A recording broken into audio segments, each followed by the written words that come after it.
ও তাই তো। এই যে দেখুন ভিডিও না চালু করে সাপটিকে রেস্কিউ করে নিয়েছি। ইন্ডিয়ান প্র্যাকটিক্যাল কোবরা, বাংলাতে বলা হয় গোপ্রো সাপ, অনেকে গুমা সাপ বলে। এটা কিন্তু খুব বিষাক্ত একটি সাপ। এখানটায় আমি এসেছি কালাগঞ্জ কাটাপাড়াতে এসেছি সাপ রেস্কিউ করতে। দেখেন এটা কিন্তু গোডাউনের ভিতরে খাবারের সন্ধানে কিন্তু মানে সাপটি ঢুকে যায়। খুব বিষাক্ত একটি সাপ। বড় সাপের থেকে ছোট সাপের কিন্তু খুব বিষ হয়, কেননা বড় সাপের বিষটা কিন্তু একটু গাঢ় থাকে, আর এদের বিষটা কিন্তু খুব পাতলা হয়। ওটার জন্য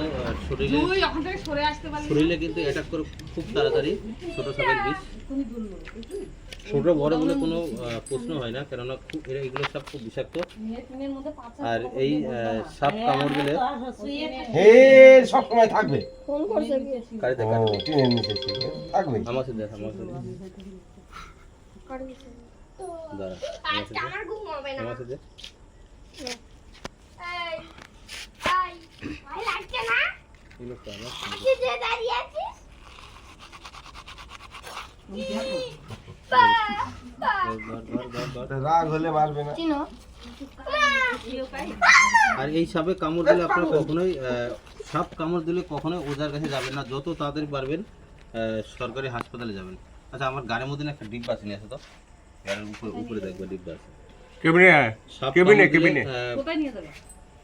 সাপ কামড় দিলে কখনো ওজার কাছে যাবেন না, যত তাড়াতাড়ি পারবেন সরকারি হাসপাতালে যাবেন। কেননা এখনো লোক আছে সাপ কামড় দিলে আগে ওজার কাছে যায়।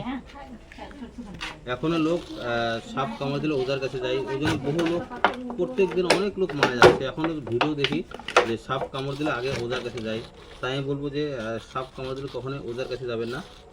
আর এই সাপটিকে আমি এখন ডিব্বাতে প্যাক করে নেবো, ভালো একটা জঙ্গল দেখে এই সাপটিকে ছেড়ে দেবো।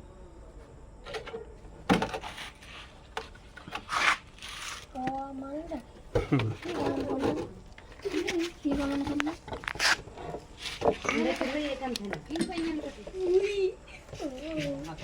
ওরে ধরে দিয়েছে। আজকে আমার রাতে ঘুম হবে না। না হবে না। আমি যেখানে বসেছিলাম পাহারা দিচ্ছি যেন কোনো